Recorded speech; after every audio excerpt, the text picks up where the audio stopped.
ሰላም ጤና ይስጥልን ክቡራትና ክቡራን ተመልካቾቻችን ከናሁ ቴሌቪዥን ለዕለተ ረቡዕ ግንቦት 13 2017 ዓ.ም ከሀገር ቤትና ከባህር ማዶ የተሰናዱ ስፖርታዊ ዜናዎቻችንን ከዚህ ሰዓት ጀምረን ወደ እናንተ እናደርሳለን። እስከ ዜናዎቻችን ፍጻሜ ድረስ አብራችሁኑ ነው።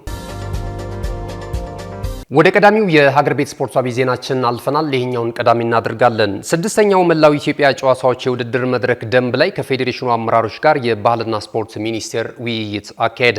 በመድረኩ ላይ በደንቦቹ ዙሪያ የፌዴሬሽኑ አመራሮችና ተወካዮች ላነሷቸው ጥያቄዎች የባህልና ስፖርት ሚኒስቴር የስፖርት ዘርፍ ኃላፊው ክቡር አቶ መኪዩ መሐመድ ምላሾችን ሰጥቷል። ከተቋረጠ ከ9 ዓመታት በኋላ ለሚካሄደው ስድስተኛው መላው ኢትዮጵያ ጨዋታዎች የውድድር ደንብ ላይ ከፌዴሬሽኖቹ ጋር ውይይት ተካሂዷል። የሁሉም የፌዴሬሽን ተሳታፊዎች ተቋርጦ የነበሩ ውድድሮችን የባህልና ስፖርት ሚኒስቴር ማስቀጠል መቻሉና የባህል ስፖርት በዚህ የውድድር መካተቱን አድንቀው ሚኒስትሩ ምላሽ ሰጥቷል።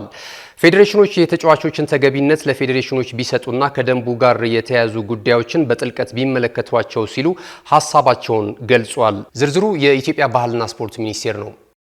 ወደ ሌላኛው ስፖርታዊ ዜናችን አልፈናል። 15ኛው ከተማ አቀፍ የተቋማትና የጤና ቡድኖች ስፖርታዊ የውድድር መድረክ በከፍተኛ ፍክክር ታጅቦ መከናወኑ እንደቀጠለ ነው። 15ኛው ከተማ አቀፉ የተቋማትና የጤና ቡድኖች በፍጹም ስፖርታዊ ጨዋነት እየተካሄደ እንደሚገኝ የአዲስ አበባ ወጣቶችና ስፖርት ቢሮ ያደረሰን መረጃ ያመለክታል። የአዲስ አበባ ከተማ አስተዳደር በስፖርት ለሁሉም ኮሚቴ ጋር አዘጋጅነት እየተካሄደ የሚገኘው 15ኛው ከተማ አቀፍ የተቋማት የጤና ቡድኖችና የሚዲያ ተቋማት ዓመታዊ ውድድር በፍጹም ስፖርታዊ ጨዋነት እንደቀጠለ የተገለጸ ሲሆን የተወዳዳሪዎችን ጤና መጠበቅና የእርስ በርስ ትስስርን ማጠናከር ዓላማ በማድረግ ውድድሩ እየተከናወነ እንደሚገኝ የአዲስ አበባ ወጣቶችና ስፖርት ቢሮ ያደረሰን መረጃ ያመለክታል። ውድድሩ በቀጣዩ ቀናትም ተጠናክሮ የሚቀጥል ሲሆን ለአሸናፊዎቹ ቡድኖች የሜዳሊያና የዋንጫ ሽልማት እንደሚበረከትላቸውም ኃላፊው ገልጿል። ወደ መጨረሻው የሀገር ቤት ስፖርታዊ ዜናችን አልፈናል። የኢትዮጵያ አትሌቲክስ ፌዴሬሽን በየዓመቱ ከሚያካሄዳቸው ውድድሮች መካከል አንዱ የሆነው 13ኛው የኢትዮጵያ ከ20 ዓመት በታች አትሌቲክስ ሻምፒዮናና አራተኛው የኢትዮጵያ ከ17 ዓመት በታች የአትሌቲክስ ሻምፒዮና ከወራ ግንቦት 18 ጀምሮ እንደሚካሄድ የኢትዮጵያ አትሌቲክስ ፌዴሬሽን ያደረሰን መረጃ ያመለክታል። ከ5 ቀናቶች በኋላ ጅማሮን የሚያደርገው ይህ የወጣቶች የአትሌቲክስ ሻምፒዮና በድሬዳዋ ከተማ እንደሚካሄድ ፌዴሬሽኑ አስታውቋል።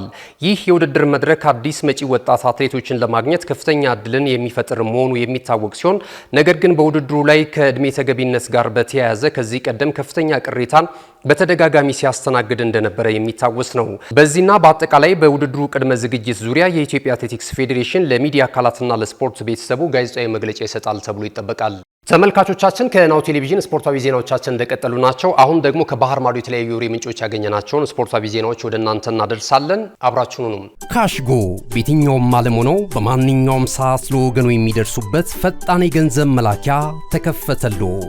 ማስተርና ቪዛ ካርዶን በመጠቀም ከ5 እስከ 20 ዶላር የሚልኩበት አዲስ የገንዘብ መላኪያ መንገድ። ካሽጎን ለየት የሚያደርገው የትኛውም የገንዘብ ዝውውር በፍጥነት አገልግሎት ከመስጠቱም ባሻገር ለማንኛውም አገልግሎት ምንም አይነት ክፍያ አለመጠየቁ ነው። በሀገራችን ታሪክ ገንዘብን ከውጪ ወደ ሀገር ቤት በማስተላለፍ በመተግበሪያ መልክ አገልግሎት መስጠት የጀመረው የመጀመሪያው ሀገር በቀል የገንዘብ መላኪያ ዘዴ ካሽጎ ከ4500 በላይ ባሉ የባንክ ቅርንጫፎች አገልግሎት እየሰጠ ይገኛል። ገንዘቦን በሰኮንዶች ልዩነት ውስጥ ይፈልጉ በአካውንቶ ወይንም በእጆ ቆጥረው የሚወስዱበት ልዩ ዘዴ። በቅርቡ ሁሉንም ኢትዮጵያዊ ባለቤት ለማድረግ ጉዞ የጀመረው ካሽጎ ዛሬውኑ መተግበሪያውን በስልኮ ላይ በመጫን የአገልግሎቱ ተጠቃሚ ሆኑ። ፍጥነት መለያችን፣ ኢትዮጵያን መክፈቻችን፣ ካሽጎ ነው መላኪያችን። ካሽጎ የአዲሱ ትውልድ ብራንድ። ወደ ቀዳሚው የባህር ማዶ ስፖርታዊ ዜናችን ስናልፍ የ2024-25 የኤሮፓ ሊግ የፍጻሜ ጨዋታ ዛሬ ምሽት የሚከናወን ይሆናል። ሁለቱን የእንግሊዝ ክለቦች ማንቸስተር ዩናይትድ እና ቶተንሃም ሆትስፐርስን በፍጻሜው ጨዋታ የሚያገናኘው የፍጻሜ ጨዋታ ዛሬ ምሽት 4 ሰዓት ላይ በሀገረ ስፔን ሳን ማሜስ ስቴዲየም ላይ የሚከናወን ይሆናል። ሁለቱ ቡድኖች በውድድር ዓመቱ በእንግሊዝ ፕሪሚየር ሊግ ደካማ የውድድር ዓመትን እያሳለፉ የሚገኙ ሲሆን በዚህ የውድድር መድረክ ላይ ሻምፒዮና በመሆን በአቋራጭ በቀጣዩ ዓመት በአውሮፓ ቻምፒየንስ ሊግ የውድድር መድረክ የተሳታፊ ስፍራን ዋንጫን ይዞ ለማጠናቀቅ በዛሬ ምሽቱ የፍጻሜ ጨዋታ ላይ ከባድ ፍልም ያደርጋሉ ተብሎ ይጠበቃል።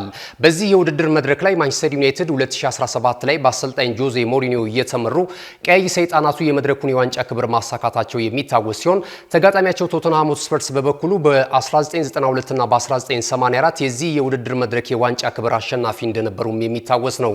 ዛሬ ምሽት ለሁለቱም ክለብ አሰልጣኞች ወሳኝ የተባለው የፍጻሜ ጨዋታ በማሸነፍ ወደ አውሮፓ ቻምፒየንስ ሊግ ለማምራት ከፍተኛ ትንቅንቅ ያደርጋሉ ተብሎ ይጠበቃል።